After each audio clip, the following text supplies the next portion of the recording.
The first time I saw my freedom. It was reflected in a bathroom mirror, puffy eyes, silver hair, and a smile I hadn't worn since before the funeral. I am May Turner, 69 years old, and for the first time in 45 years I owned something that didn't argue with me, outvote me, or vanish when someone else wanted it. A tiny cottage with cream-painted walls, a porch that faced a slice of Bluebird Lake, and a kitchen that smelled like new wood and second chances. I'd pinched pennies, skipped little luxuries, and stacked $5,000 into a bravery fund. Today, I spent it on me. I made coffee the way my late husband used to hate, too strong. No sugar, and watered the geraniums like they were small red fireworks. I planned where my grandmother's rocker would live. I planned quiet mornings that did not ask me for anything. Then my phone rang. Rebecca. Mom, get ready, she said. Not hello, not how are you. We'll be there in an hour with 20 people from David's family. Make food. Get the rooms ready. We're staying 2 weeks.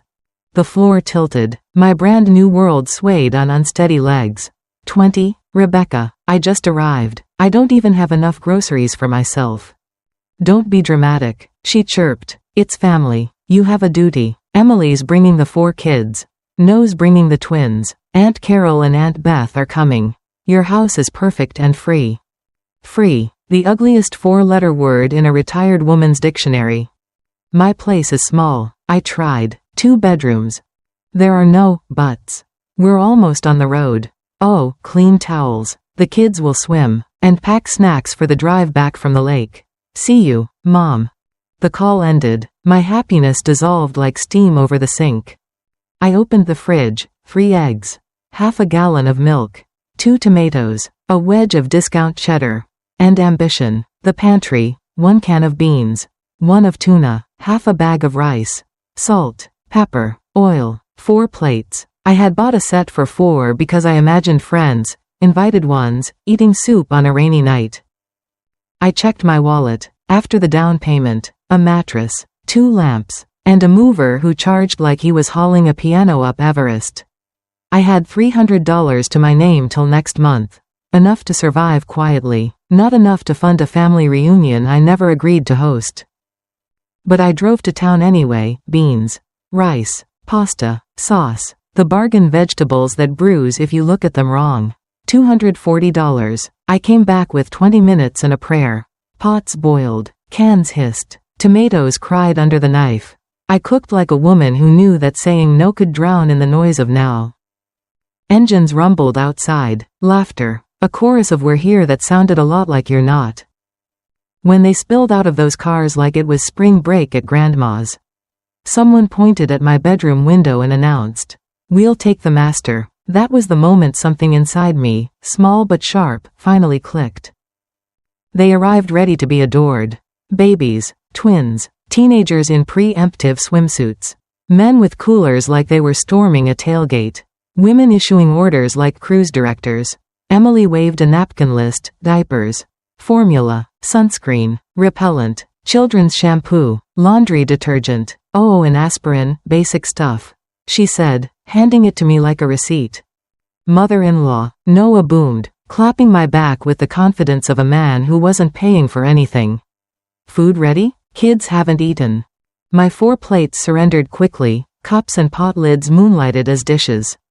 Is this all? Noah frowned at bean-kissed rice like it had personally failed him. No meat? May, it's fine. David said with a smile that didn't touch his eyes. We know you didn't expect so many. But you could have tried harder. This place is gorgeous. You must have savings. Savings. If they only knew the math bleeding in my purse.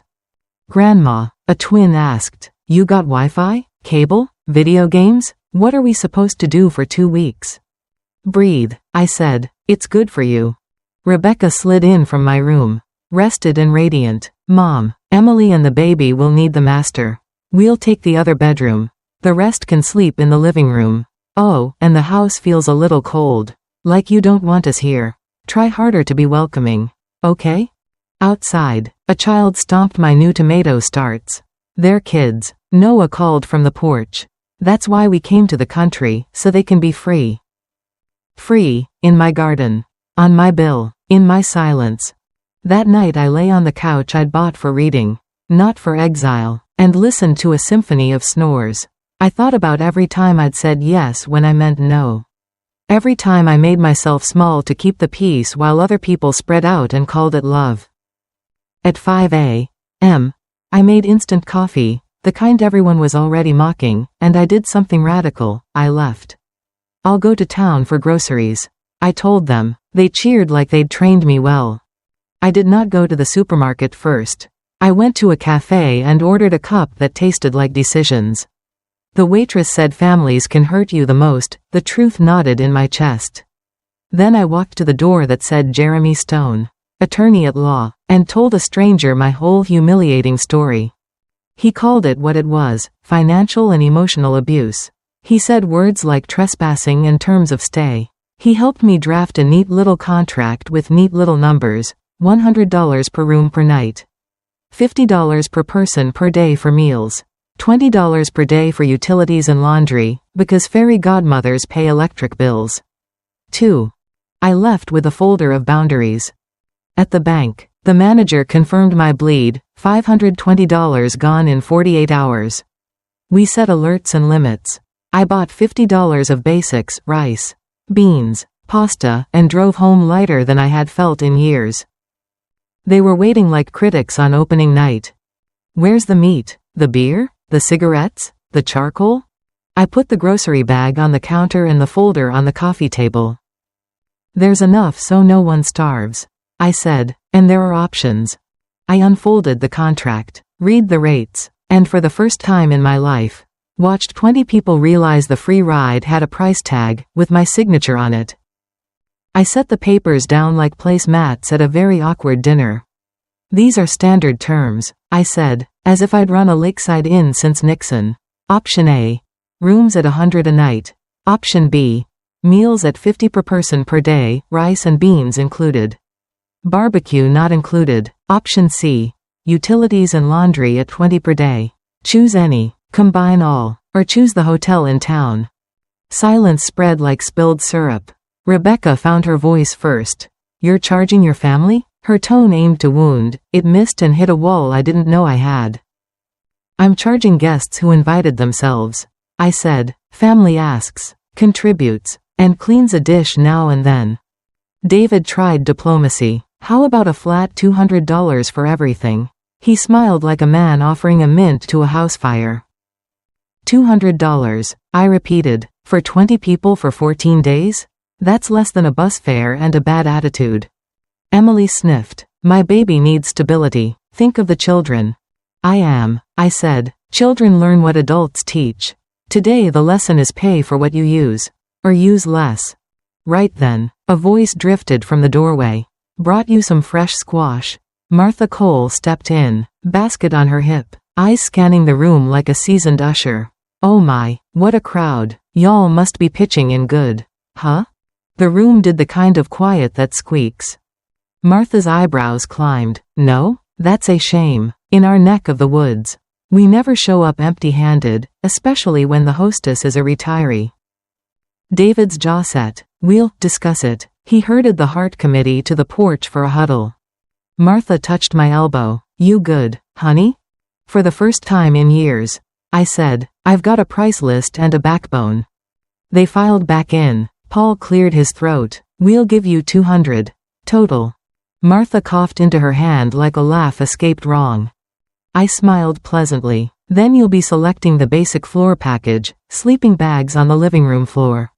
One simple meal per day. Bathroom access in assigned time blocks.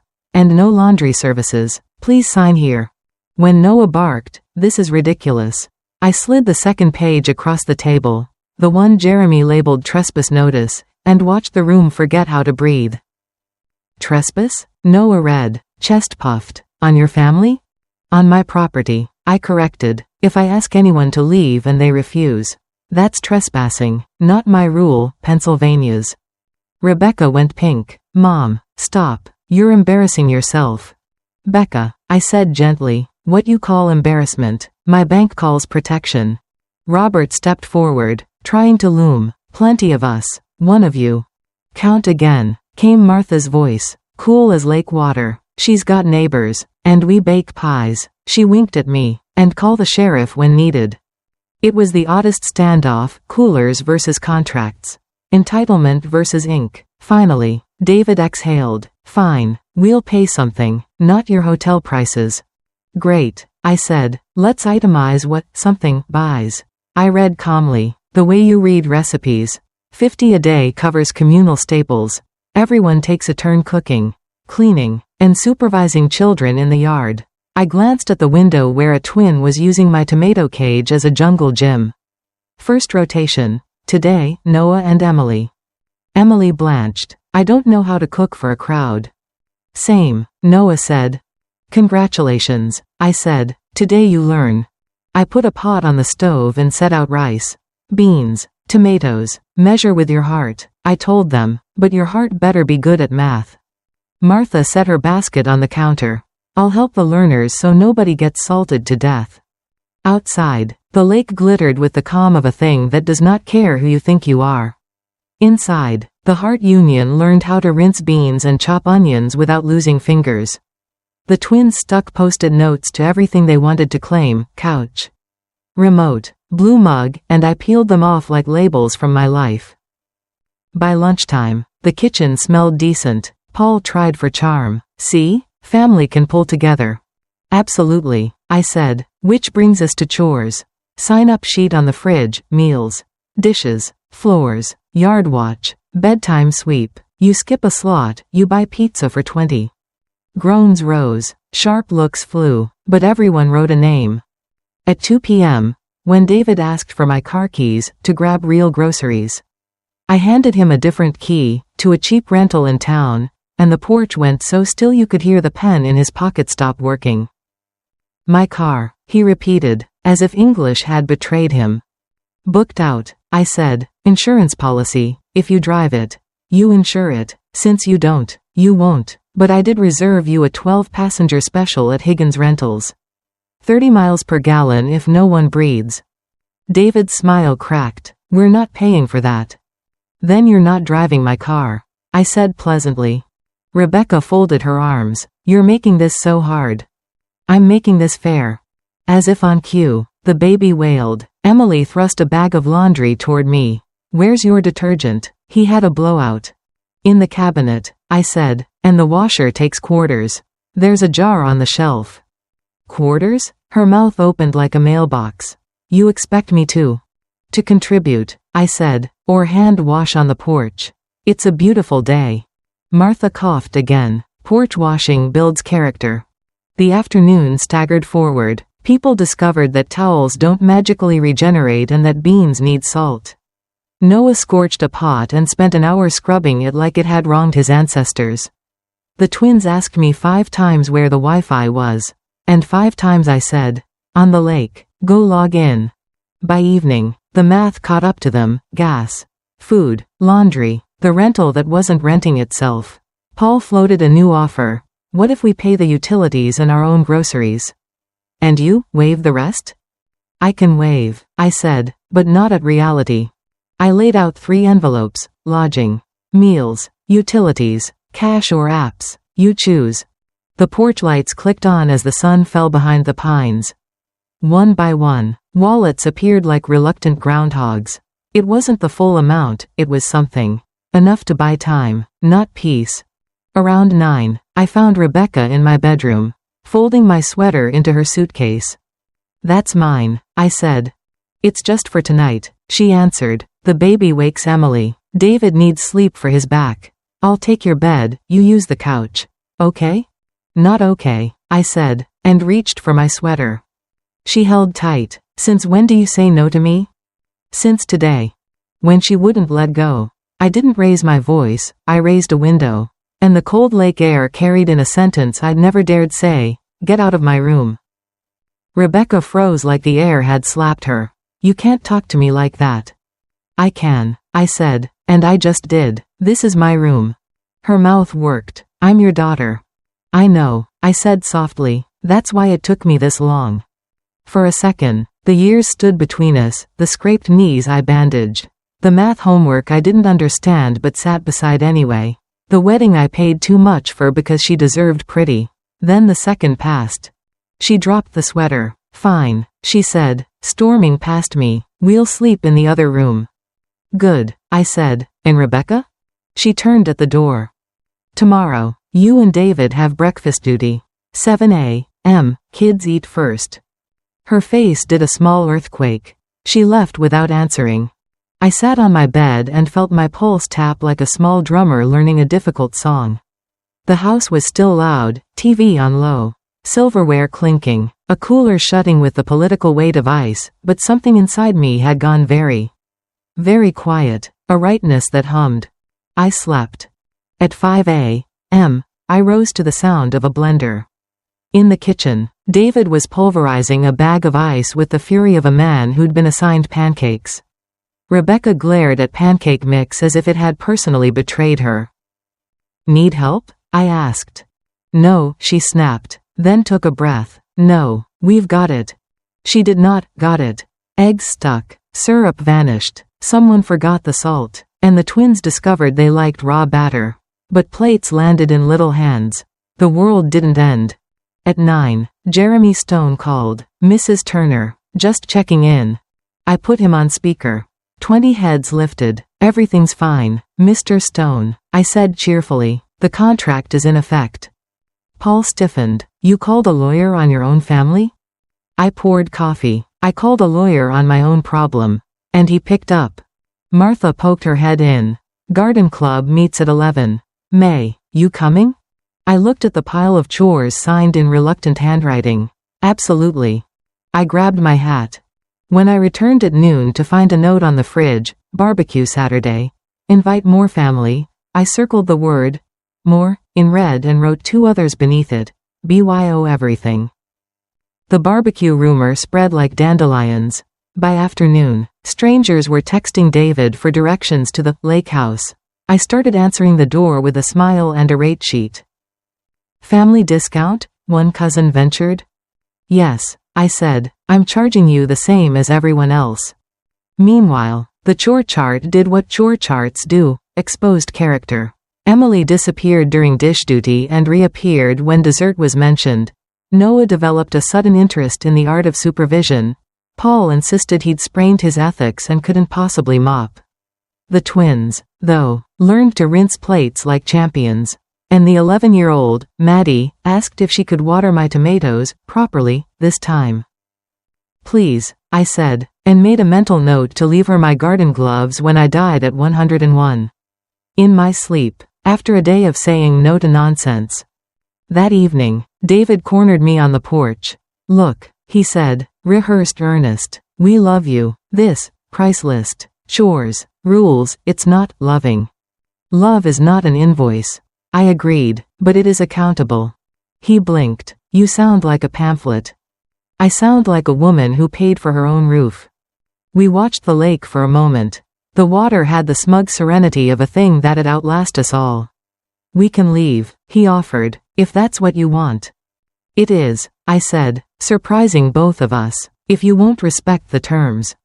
He nodded, thin-lipped, and left to talk with the group. Inside, Rebecca stood at the sink. Hands in soapy water, eyes red. You're choosing money over family, she said.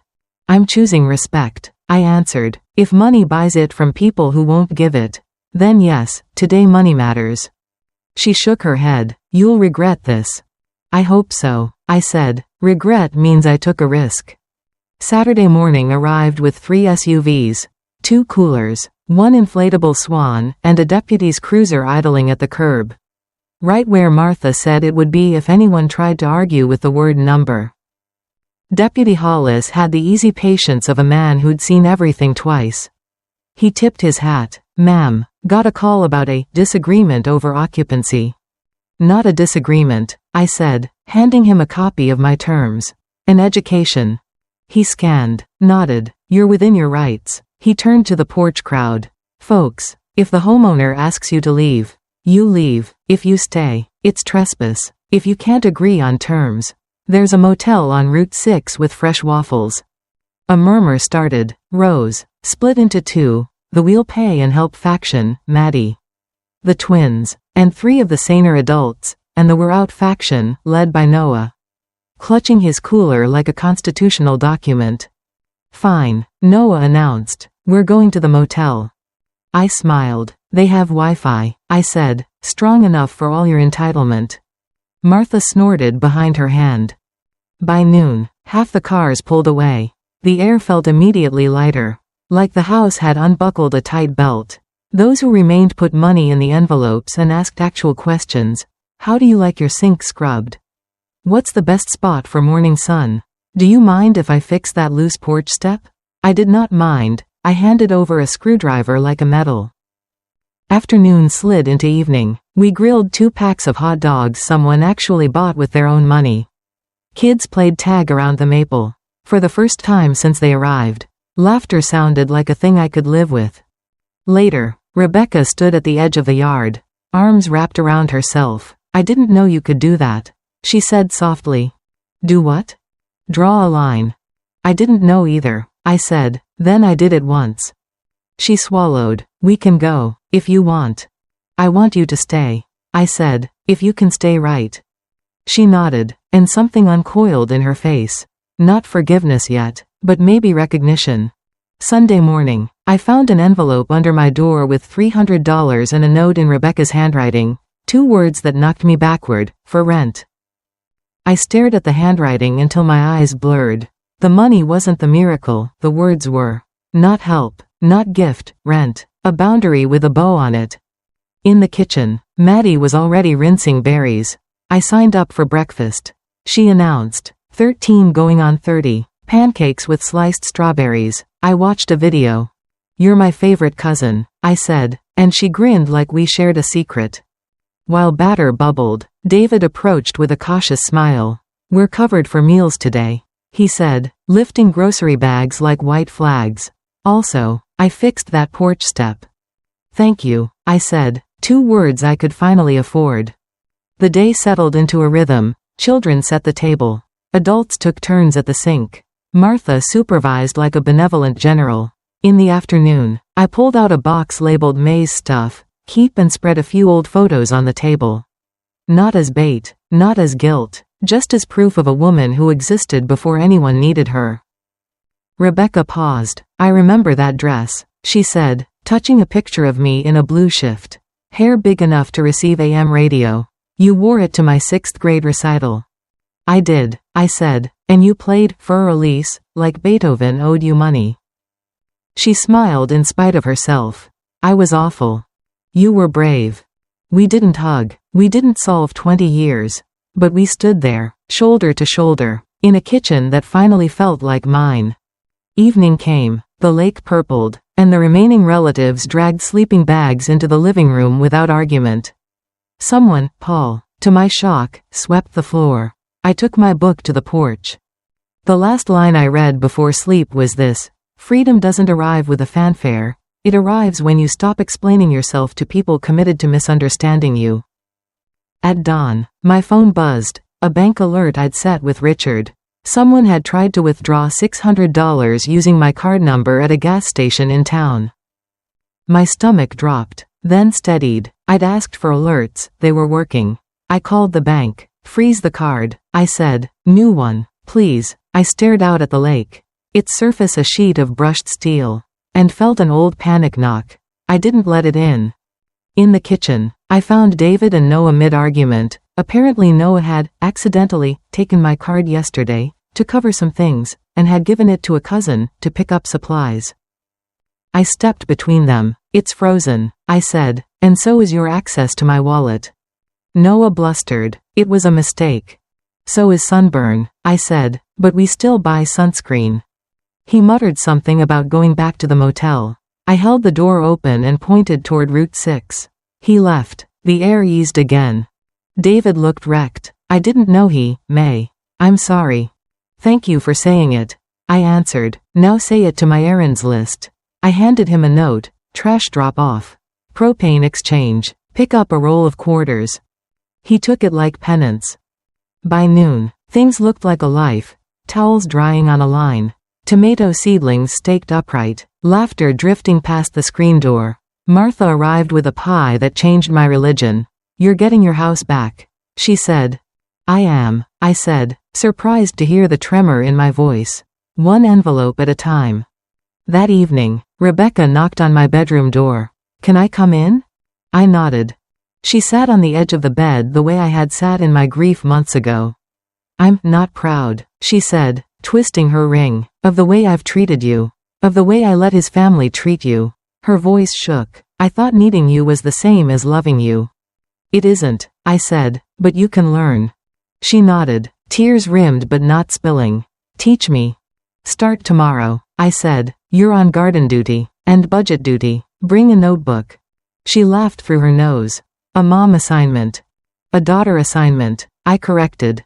On Tuesday, I handed Rebecca a yellow legal pad and the truth about my finances, and when she saw the numbers, her face did something I hadn't seen since she was 5, she looked scared for me. Not of me. Rebecca sat at the kitchen table with my yellow legal pad in front of her. Her brow furrowed deeper with each line. I had written everything in my plain, almost embarrassing handwriting: monthly pension, utilities, property taxes, groceries, and the exact $5 I had spent to buy this cottage. My savings line was the saddest one of all, $780. Circled twice because even I could hardly believe it. She pressed her lips together. Mom, this isn't right. You shouldn't have to live like this. I sipped my coffee. I don't live like this. I survive like this. There's a difference. Rebecca tapped the pad. But we've been treating you like. She stopped, swallowed, like you were an ATM with a rocking chair. I raised my eyebrows. That's the most accurate thing you've said since you got here. A laugh bubbled out of her. Small and guilty. I'm serious. I knew you didn't have much. But I thought, you always acted like it was fine. Like you had plenty. That's the problem, I said softly. I pretended so much that you believed it. And that gave you permission to take. She put the pen down and looked at me with something raw in her eyes. Not defiance, not annoyance. Something closer to the little girl who used to slip her allowance into my purse after field trips because she thought I looked tired.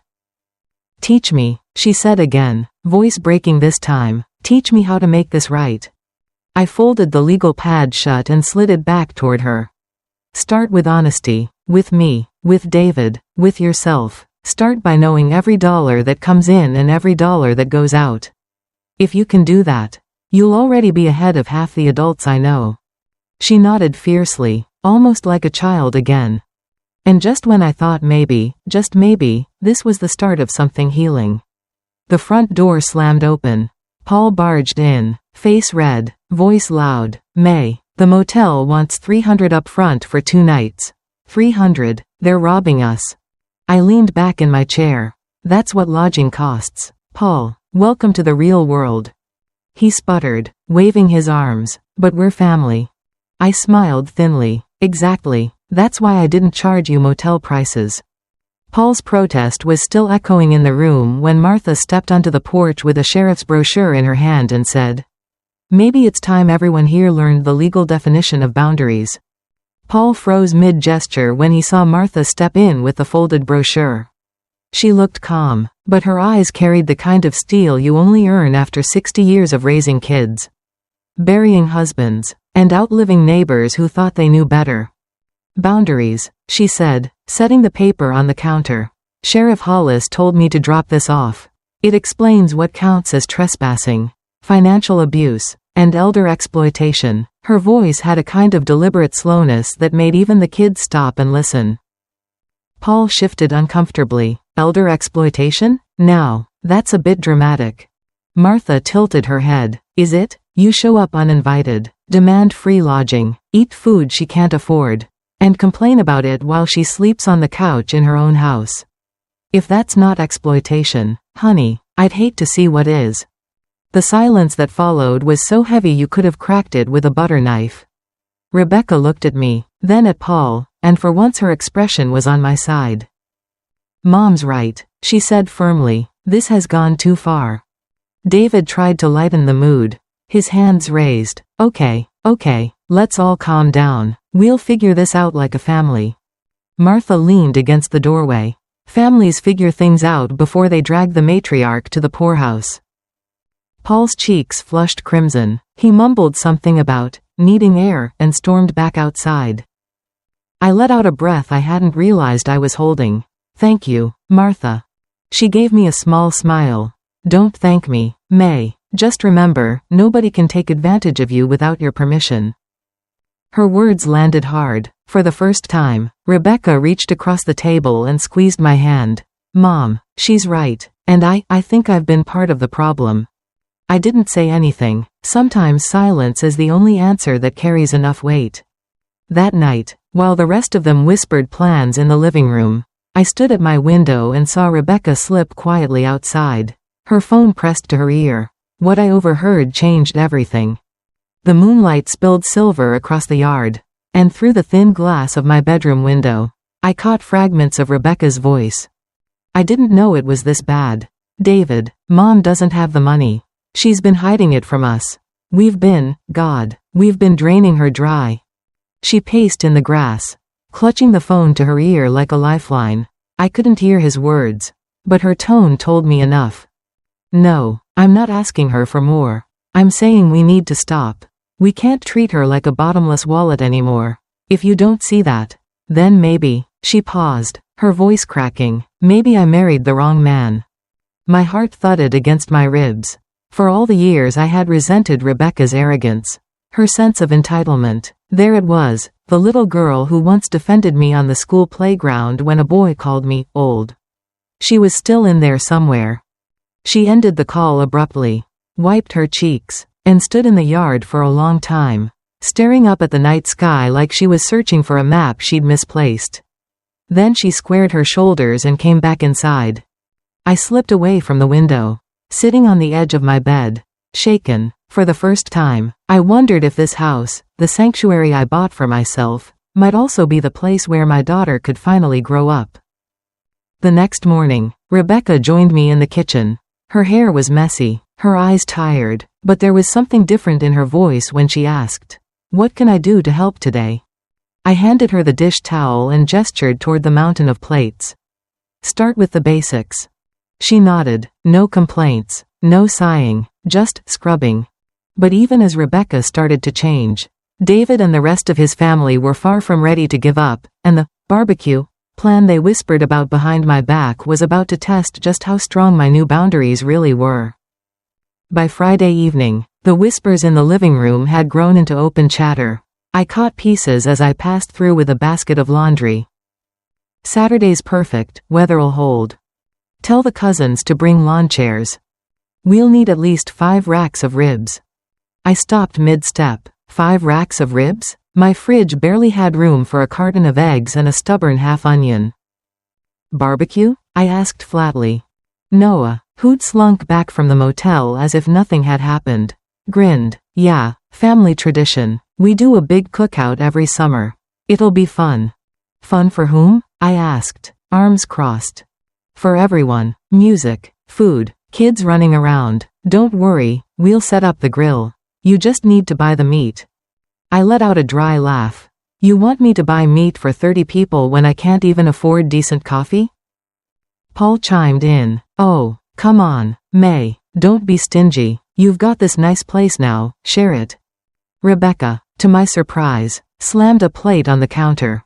"She's already shared more than enough. If you want a barbecue, you can all pay for it yourselves." The room went quiet. David shot her a sharp look. "Rebecca?"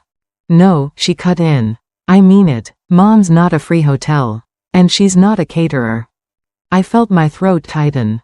It wasn't me defending myself this time, it was my daughter. Noah rolled his eyes. "Fine, we'll chip in. Everyone puts money in a pot. Okay?" I smiled, though it didn't quite reach my eyes. "Perfect. And we'll do it by the book." I walked to the fridge and taped a large envelope on the door. On it I wrote in black marker, "Barbecue Fund, pay before you eat." The groans that followed were almost musical. But the next morning, when I checked the envelope, what I found wasn't cash, it was a cruel little note that read, "Family doesn't charge family." I stood there staring at the envelope, my fingers trembling. Inside wasn't a single dollar, just that smug little note scrawled in Noah's handwriting, "Family doesn't charge family." The irony nearly made me laugh. Family didn't charge family, but apparently, family could invade your house, eat your food, drain your savings, and still demand ribs. I carried the note to the kitchen table, smoothed it flat, and waited. One by one, they stumbled in, sleepy, hungry, expecting me to play short order cook. "Where's breakfast?" Emily asked, bouncing her baby on her hip. I held up the note. "Right here." Confused faces blinked at me. "This," I said, tapping the paper, "is the reason there won't be breakfast, or a barbecue, or another free ride in this house." David tried to grin it off. "May, come on, it was just a joke." "Funny," I replied. "I don't hear laughter." Rebecca glanced at the note, her jaw tightening. "Noah, was this you?" He smirked, unrepentant. "So what if it was? She's our mom, our family. She's supposed to help us." I rose slowly, feeling steadier than I had in years. "Supposed to? Noah, the only thing I'm supposed to do is live the rest of my life in peace. That's it, and I will." I walked to the front door, opened it wide, and pointed at the driveway. "Anyone who can't respect my terms can leave. Today."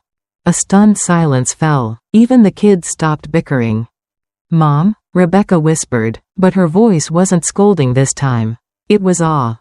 I looked around the room, at the faces that had drained me for years. At the note that summed up decades of being used, and finally said the words I should have said long ago. "This is not your house. This is mine." For a heartbeat, no one moved. Then Noah shoved his chair back so hard it scraped the floor. And he growled, "Fine, if you want us gone. You'll regret it." Noah's words hung in the air like a storm cloud ready to burst.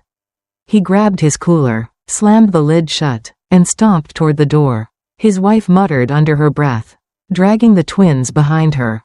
The screen door slapped closed with a bang that rattled the windows.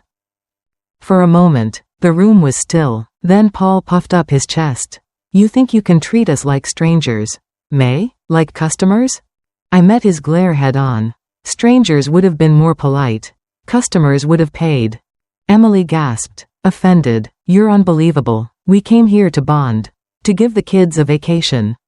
"No," I said firmly. "You came here to save money. And you thought I was too weak to say no." The baby fussed in her arms, and she bounced him impatiently. "This isn't over," she muttered, and followed Noah out. David lingered, his jaw tight, his eyes darting between me and Rebecca. "May, can't we work this out?" I folded my arms. "We already did. I offered terms. You refused. You mocked me with this note. I held it up. That was your answer." Rebecca stepped forward, surprising everyone, including me. "Dad, if you don't like it, you can go too. I'm staying." His mouth fell open. "Rebecca, you can't be serious." Her chin trembled, but her voice was steady. "I am. I've watched her break her back for us for years. And I let it happen. But not anymore." David's face darkened. "So you're choosing her over me?" She swallowed hard. "I'm choosing respect. If you can't give it, then yes, I'm choosing her." The room crackled with tension. For a second, I thought David might explode like Noah. Instead, he snatched his keys off the counter and stormed out, slamming the door so hard a picture frame rattled off the wall. The house fell silent. Rebecca turned to me, tears brimming. "I don't know what's going to happen to my marriage, Mom, but I know I can't let them keep doing this to you." I reached for her hand, squeezing it tight. "Whatever happens, Becca, you'll always have a place here, but only if you walk through the door with respect." That night, as the house finally quieted, I lay awake wondering, had I saved my home? Or had I just blown my family apart for good? The question gnawed at me in the dark. Outside, the lake shimmered under a thin veil of moonlight, peaceful and still, as if mocking the chaos inside my heart. I had defended my home. Yes, but at what cost? My daughter's marriage? My grandchildren's sense of stability? I rolled onto my side, staring at the cream-colored wall I had once touched with tears of joy. Now the same wall reflected shadows of doubt. Was I strong, or had I simply been cruel? At dawn, I brewed coffee and stepped onto the porch. To my surprise, Rebecca was already there, wrapped in a blanket, eyes red from crying. She didn't look up when she spoke. David's not coming back, she whispered. He texted me last night. Said he's staying with Noah until I get my priorities straight. I swallowed the lump in my throat. I'm sorry, Becca. She shook her head. Don't be. He showed me exactly who he is. Maybe I should thank you. Her words carried more weight than she realized. For years I had carried the guilt of giving in, thinking it was love, when really it was fear of losing her. Now, by standing up for myself, I might have lost David but gained back my daughter. The screen door creaked open behind us. Little Maddie shuffled out, hair tangled, still half asleep. She rubbed her eyes and mumbled, "Grandma, can I help you with the garden today?" Rebecca's lips trembled as she pulled her daughter close. For the first time in a long while, there was no entitlement in her voice. No demands, only gratitude. I wrapped an arm around them both. Of course, sweetheart, we'll plant something new, something that lasts. And as the sun rose over Bluebird Lake, spilling gold across my porch, I realized something important. Maybe I hadn't torn my family apart. Maybe I was planting the first seeds to grow it back the right way. But just as hope began to bloom, a knock came at the door, loud, insistent. When I opened it, David stood there, flanked by Noah, and in his hand was a folded piece of paper that made my blood run cold. David's face was carved from stone. Noah smirked beside him, arms crossed like a man already certain of victory. David shoved the folded paper into my hand. "What's this?" I asked, my stomach knotting. "Notice," David said flatly. "You can't just throw family out and charge them like strangers. Noah's lawyer friend drafted this. Says what you're doing is illegal." I unfolded the sheet. My eyes skimmed the cheap letterhead, the messy paragraphs, the threats about breach of familial duty. It wasn't even notarized, just a scare tactic dressed up in legalese. Behind me, Rebecca bristled. "Are you serious? You're threatening my mother now?" David's eyes flicked to her. "I'm trying to protect us. She's lost it, Becca. Who charges their own children?" I felt the heat rise in my chest, but my voice stayed cool. Children don't bankrupt their parents, David. And by the way, I already talked to a real lawyer. A licensed one. Everything I've done is legal. I held the flimsy paper between two fingers and tore it neatly in half. Then in quarters, before letting the pieces flutter to the porch like confetti at a funeral. Noah's smirk faltered. "You think you're tough now, May? You think a piece of paper makes you strong?" I stepped closer, close enough that he had to tilt his chin down. "No, Noah, what makes me strong is finally realizing I don't need any of you to survive." Rebecca came to stand beside me, her shoulders squared, and neither do I. For once, David didn't have a comeback. He just stared, jaw tight, before turning on his heel. "Come on, Noah, she's not worth it." They stormed off, tires spitting gravel as their cars disappeared down the road. The silence that followed was enormous. Rebecca slipped her hand into mine. "Mom, I think you just ended it." I exhaled slowly. "No, darling, I think I just began it." But even as I spoke, I knew the hardest part was yet to come, because ending their control was easy. Learning how to live free, that would take real work. The quiet after they left felt almost unnatural. No slamming doors, no stomping feet, no voices demanding more, just the chirp of morning birds and the soft creak of my porch swing in the breeze. Rebecca and I sat there in silence for a while, each lost in thought. Finally, she broke it. "Mom, what if they don't come back? What if David really leaves for good?" Her voice carried fear, but also relief, like a prisoner imagining the world outside the bars. I took a long sip of coffee before answering. "Then you'll be free to find a life that isn't built on taking advantage of someone else's." Her eyes filled with tears. "I don't know how to start over." I reached over and squeezed her hand. "Neither did I when your father passed. But I learned. You can too." The screen door creaked again and little Maddie came bouncing out with her sneakers half-tied. "Grandma, can we plant the seeds today? I found some in the shed." I smiled. "Yes, baby, today's the perfect day." We spent the morning on our knees in the dirt, planting tiny green promises into the earth. Rebecca worked quietly beside us, her manicured nails caked with soil. For once, she didn't complain. For once, she looked content. Around noon, Martha strolled over with a pitcher of sweet tea. She watched us for a moment before setting it down on the porch railing. "Looks like you're building more than a garden, May," she said knowingly. I wiped sweat from my brow. "I hope so." Martha winked at Rebecca. "Sometimes you have to prune back the dead branches so the tree can grow stronger." Rebecca ducked her head, cheeks flushed, but I saw the faintest smile tug at her lips. That evening, as the sun dipped behind the trees, I heard the crunch of tires on gravel again. For one terrifying second, I thought Noah had returned, but the car that pulled up was a stranger's. And what he carried in his hand would change everything. The car door opened, and out stepped a tall man in a crisp shirt and worn leather shoes. Carrying a thick envelope, he looked around, spotted me on the porch, and tipped his hat politely. "Mrs. Turner?" he asked. "Yes?" My heart stuttered. "I'm Mark Edwards. I handle estate paperwork for the county. I believe this belongs to you." He held out the envelope. I hesitated before taking it, my palms suddenly damp. "What is it?" "Finalized probate," he said. "Your husband's pension adjustments and a settlement from his old union. Took a while to process. But everything's cleared. You should review it with your bank." I blinked, stunned. "Settlement?" "Yes, ma'am. Retroactive. You'll want to see the numbers." With a polite nod, he returned to his car and drove off, leaving me on the porch clutching what felt like the future itself. Rebecca hovered at my side. "Mom, what is it?" Hands trembling, I opened the envelope. My eyes darted over the typed pages.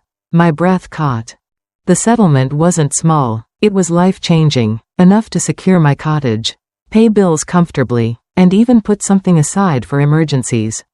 Tears blurred my vision as I whispered, "I'm not broke anymore." Rebecca gasped, covering her mouth. "Mom, that's incredible." I laughed through tears, shaking my head. "All this time, I thought I'd spend my last years counting pennies. Turns out, your father left me more than memories."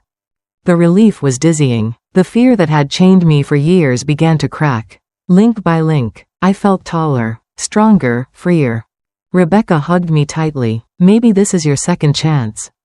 I squeezed her back. "No, darling, it's our second chance."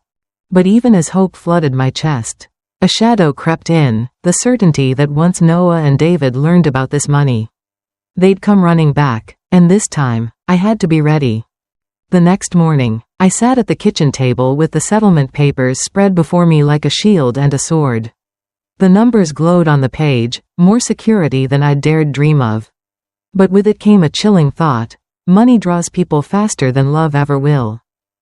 Rebecca poured us both coffee. Her hands were steadier than mine. "Mom," she said carefully, "you can't tell them, not David, not Noah, not anyone." I nodded slowly. "I know. If they thought I was broke and still treated me like a free bank. Imagine what they'd do if they knew I had this." Her face hardened. "They'd bleed you dry." We sat in silence, the weight of truth pressing down. Maddie's laughter floated in from the yard, light and innocent, and for her sake, I forced myself to breathe. By noon, I drove into town, settlement papers tucked into my purse. At the bank, Richard, the young manager, beamed when he saw the figures. "Mrs. Turner, this changes everything. We can set up protections, new accounts, withdrawal limits, beneficiary controls. No one touches a dime without your say-so." For the first time in years, I felt the ground under me solid and firm. "Do it," I said. "Every safeguard you've got." When I returned home, Rebecca was on the porch swing, watching Maddie chase butterflies across the grass. She stood when she saw me, searching my face. "Well?" she asked. "It's done," I said. "The money's safe. So am I." Relief washed over her features. She hugged me fiercely, whispering, "Thank you for trusting me." I pulled back, brushing her hair like I had when she was little. "No, darling, thank you for standing with me." And just then, I realized something. The settlement wasn't the true gift. The true gift was seeing my daughter finally understand the value of respect. That night, as fireflies blinked in the garden, My phone buzzed with a message from an unknown number, 6 words that froze me where I stood. We know about the settlement. Talk. My hand tightened around the phone until my knuckles went white. The message glowed on the screen. Simple and sharp. We know about the settlement. Talk. Rebecca, reading over my shoulder, gasped. It's them. It has to be. I swallowed the rising panic and forced my voice steady. Of course it is. News like this spreads fast when family thinks your business is their business. Martha arrived just then, carrying a basket of fresh bread. She caught our faces and frowned. What's wrong? I showed her the message. She pursed her lips. Figures. Buzzards always circle when they smell meat. What are you going to do, May? I drew in a long breath. The same thing I did when they invaded my house. Set terms. Clear, non-negotiable terms. Rebecca shifted nervously. But Mom, if they know, they'll come back. They won't stop. Martha laid a hand on my shoulder. Then you'll remind them, this isn't a hotel. It isn't a charity, and it sure as sin isn't a free buffet. It's your home. That night, I drafted my response. My finances are private. My home is not for exploitation. If you want to talk, it will be with my lawyer present. Otherwise, there is nothing to discuss. I showed it to Rebecca before sending. She nodded, her voice trembling but firm. Send it. I pressed send. The phone felt heavier after. Like it carried not just words but years of swallowed pride finally spat back out. No reply came that night. The house was quiet except for the hum of crickets outside and the steady rhythm of Maddie's breathing in the next room. For the first time in decades, I felt like the one holding the reins. But at dawn, tires crunched in the driveway again, and when I opened the door, Noah stood there with a grin too wide to be friendly, holding a manila folder that made my stomach drop. Noah leaned against the porch rail like he owned the place, that smug grin stretching ear to ear. He held up the manila folder and wiggled it in the air. Morning, May. Guess what I've got? Proof. Settlement papers. Word around town travels fast when numbers got that many zeros. My heart skipped, but I steadied myself. And what exactly do you think you're going to do with that? He chuckled. Leverage. You see, family helps family. You've got more than enough now to keep us comfortable. So here's how this is gonna work. We stay. You pay. And nobody outside needs to know just how much you're sitting on. Rebecca appeared behind me, her voice sharp as broken glass. That's blackmail, Uncle Noah. Noah's grin didn't waver. Call it what you want. Sweetheart, call it family business. But you and your mom don't want the shame of pushing out kin while swimming in cash. Think what the neighbors will say. Martha's voice cut in from the yard, firm. Unimpressed. The neighbors will say she finally grew a backbone and stopped letting fools rob her blind. Noah turned, startled to see her trimming roses near the fence. Martha wiped her gloves on her apron and strolled up, her eyes never leaving his. You forget something, Noah? She asked. This town doesn't care about your gossip. But the sheriff? He'll care plenty if you're waving private documents around and trying to extort a widow. His smile faltered. Extort? Now wait a second. I stepped forward, my voice calm, deliberate. I already spoke to Jeremy, my lawyer. What you're doing is harassment. If you set foot on my porch again uninvited, I'll press charges. And if you so much as send another message, the sheriff will have this folder before you can blink. For the first time, Noah's bravado cracked. His eyes flicked between me, Rebecca, and Martha, 3 women standing shoulder to shoulder. He shoved the folder against my chest. Fine, keep your stupid house. And with a muttered curse, he stomped off to his truck, gravel spitting under his tires as he roared away.